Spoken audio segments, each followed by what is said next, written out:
ನಮಸ್ಕಾರ ಫ್ರೆಂಡ್ಸ್, ನಾನಿವತ್ತು ಬಂಗಾರಪೇಟೆಗೆ ಬಂದಿನಿ. ಅಲ್ಲಿಂದ KGF ಲಿಂದ ಐವರಹಳ್ಳಿಗೆ ಹೊಂಟಿ ನೋಡ್ರಿ. ಯಾಕಂದ್ರೆ ಅಲ್ಲಿ ಅದ್ಭುತವಾಗಿರ್ತಕ್ಕಂತಹ ದೇವಸ್ಥಾನ ಅದ, ಕಾಳಿಕಾ ದೇವಸ್ಥಾನ ಅಂತ ಕೇಳ್ಪಟ್ಟಿನಿ. ಸೊ ಈ ಬಸ್ ಸ್ಟ್ಯಾಂಡ್ಲಿಂದ ಆಟೋ ವ್ಯವಸ್ಥೆ ಇರ್ತದೆ ಮತ್ತು ಕಾಲ್ನಡಿಗೆಲ್ಲೂ ಕೂಡ ಹೋಗ್ಬೋದು. ದೇವಸ್ಥಾನಕ್ಕೆ ಹೋಗಿದ ತಕ್ಷಣ ಈ ಥರ ಅಲಂಕೃತವಾಗಿರ್ತಕ್ಕಂಥ ಅಮ್ಮನ ನೋಡಿ ಬಹಳ ನೆಮ್ಮದಿ ಸಿಕ್ತು ನನ್ನ ಮನಸ್ಸಿಗೆ. ಮತ್ತು ಅಲ್ಲಿ 108 ಅಡಿಯ ಬೇತಾಳ ಪೀಠ ಕೂಡ ಐತಿ. ಇಲ್ಲಿನ ವಿಶೇಷತೆಗಳು ಭಾಳ ಅದಾವ. ಜಾಗ ಹಿಂಗದ ಅಂತಂದ್ರೆ ಭಾಳ ಮನಸ್ಸಿಗೆ ನೆಮ್ಮದಿ ಕೊಡೋ ಥರ ಐತಿ. ಇಲ್ಲ ಈ ವಿಶೇಷತೆ ಇನ್ನೊಂದು ಏನದಪ್ಪ ಅಂತಂದ್ರೆ ಎಲ್ಲ ದೇವಸ್ಥಾನಗಳಲ್ಲಿ ಸ್ವೀಟ್ ಕೊಟ್ರ ಇಲ್ಲಿ ಮಟನ್ ಬಿರಿಯಾನಿ ಕೊಡ್ತಾರೆ. ಇದ್ರ ವಿಶೇಷತೆಗಳು ಜನರ ಬಾಯಿಂದನೇ ಕೇಳ್ರಿ, ನಮ್ಮ ಬಾಯಿಂದ ಕೇಳಿದ್ರೆ ನಿಮ್ಗೆ ನಂಬಿಕೆ ಬರಂಗಿಲ್ಲ. ಅಲ್ಲಿಂದ ಇಲ್ಲಿಗೆ ಹೇಗೆ ನಿಮಗೆ ಬರಕ್ ಸಾಧ್ಯ ಆಯ್ತು? ಯೂಟ್ಯೂಬ್ ಅಲ್ಲಿ ನೋಡೇ ಬಂದಿರೋದು. ಯೂಟ್ಯೂಬ್ ಅಲ್ಲಿ ನೋಡಿ ಬಂದು ಗುರು ದರ್ಶನ ಪಡೆದು. ನಿಮ್ಗೆ ಯಾವ ತರ ಸಮಸ್ಯೆಗಳಿದು, ಹೇಗೆ ಬಗೆಹರೋದು? ನಾವು ನಮ್ಮ ಕಡೆ ಡ್ರಿಂಕ್ಸ್ ಬಹಳ ಜನ ಇದ್ರು.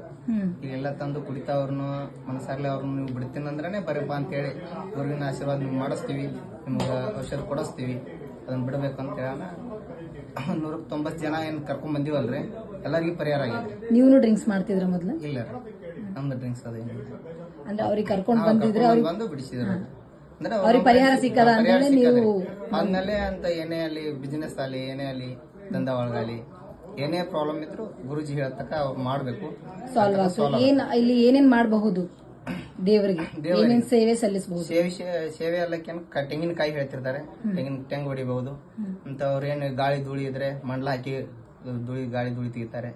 ಏನೇ ಮಾಟ ಮಂತ್ರ ಇದ್ರು ಪರಿಹಾರ ಕೊಟ್ಟ. ಧನ್ಯವಾದಗಳು. ಇಲ್ಲಿ ಬರೋ ಭಕ್ತಾದಿಗಳಿಗೆ ಎಲ್ಲ ಭಕ್ತಾದಿಗಳಿಗೂ ಅನುಕೂಲ ಆಗಿದೆ. ಅವರಲ್ಲಿ ಏನೇ ಕಷ್ಟ ಕಾರುಣ್ಯಗಳಿದ್ರು ಇಲ್ಲಿ ಬಂದು ಅಮ್ಮನ ಭೇಟಿಯಾಗಿ ಎಂಥ ಕಷ್ಟಗಳಿರಲಿ ಅದನ್ನು ಪರಿಹಾರ ಆಗುತ್ತೆ. ನನ್ನ ಹೆಸರು ಕಾಂತರಾಜ್ ಅಂತೇಳಿ, ನಾನು ಚಿಕ್ಕಮಗಳೂರು ಜಿಲ್ಲೆಯವನು. ನಾನು ಗುರುಜಿಯಿಂದ ಸಾಧನೆಗೋಸ್ಕರ ಬಂದೆ ಇಲ್ಲಿಗೆ. ಅವರು ಸಾಧನೆಯ ದೀಕ್ಷೆ ಕೊಟ್ಟರು. ಆ ಸಾಧನೆ ದೀಕ್ಷೆ ಆದಮೇಲೆ ನನಗೆ ಹಲವಾರು ಸಿದ್ಧಿಗಳು ಸಿದ್ಧಿಸ್ತಾ ಬಂತು. ನೀವು ಮಾಡ್ತಕ್ಕಂಥ ಸೇವೆಗೆ ಏನಾದರೂ ಫಲ ಸಿಕ್ಕಿದೆಯಾ? ಫಲ ಸಿಕ್ಕಿದೆ. ಆ ಫಲ ಸಿಕ್ಕಿರೋದ್ರಿಂದ ನಾವು ಇಲ್ಲಿ ಹುಡ್ಕೊಂಡ್ ಬರ್ತಾ ಇರೋದು.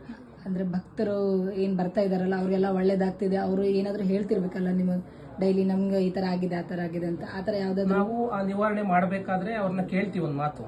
ನಾವು ಮಾಡುವಾಗ ನಿಮಗೆ ಏನಾದ್ರು ಸಮಸ್ಯೆ ನಿವಾರಣೆ ಆಗ್ತಾ ಇದೆಯಾ, ನೋವು ಏನಾದ್ರು ಇದ್ರೆ ಕಡಿಮೆ ಆಗ್ತಾ ಇದೆಯಾ ಅಂತ ಕೇಳಿದಾಗ ಅವ್ರು ಹೌದು ಅಂತ ಒಂದು ಮಾತನ್ನ ಹೇಳ್ತಾರೆ. ನಾವು 2-3 ಜನ ಕೇಳಿದ್ವಿ, ಒಳ್ಳೆ ರಿವ್ಯೂ ಇದೆ. ಹೌದು, ಬಂದು ಕ್ಷೇತ್ರದಲ್ಲಿ ಇರುವಂತಹ ಮುಖ್ಯಸ್ಥರನ್ನ ಭೇಟಿಯಾಗಿ ನಮ್ಮ ಸಮಸ್ಯೆ ಹೇಳ್ಕೋಬೇಕು. ಅವ್ರು ಸಮಸ್ಯೆ ಬಂದು ನಡ್ಕೊಂಡ್ರೆ ಪರಿಹಾರ ಸಿಗ್ತದ. ದೋಷ ಇರುತ್ತೆ ಮೇಡಮ್. ಈಗ ನಾನು ಚಿಕ್ಕಮಗಳೂರಿಂದ ಬಂದಿದ್ದೀನಿ, ನನಗೆ ಪರಿಹಾರ ಸಿಕ್ಕಿದೆ, ಗುರುಗಳು ಮಾರ್ಗದರ್ಶನ ಕೊಟ್ಟಿದ್ದಾರೆ, ಅದರಿಂದ ನಾವು ಪಾಲಿಸಿದೀವಿ, ನಮಗೆ ಅದು ಆಗಿದೆ, ನಾವು ಅದನ್ನ ನಂಬ್ಕೊಂಡಿದ್ವಿ. ನಮ್ಮ ಗುರುವೇ ನಮಗೆ ದೊಡ್ಡವರನ್ನು ಅನ್ಕೊಂಡಿದೀವಿ. ನಂಬಿಕೆನೇ ದೊಡ್ಡದು. ಹೌದು, ನಂಬಿಕೆ ದೊಡ್ಡದು. ಕೇಳಿದ್ರಲ್ಲ ಫ್ರೆಂಡ್ಸ್, ಇಲ್ಲಿನ ವಿಶೇಷತೆಗಳು ಅಪಾರವಾದವ, ಬಟ್ ನಂಬಿಕೆ ಇರಬೇಕು ಅಷ್ಟೇ.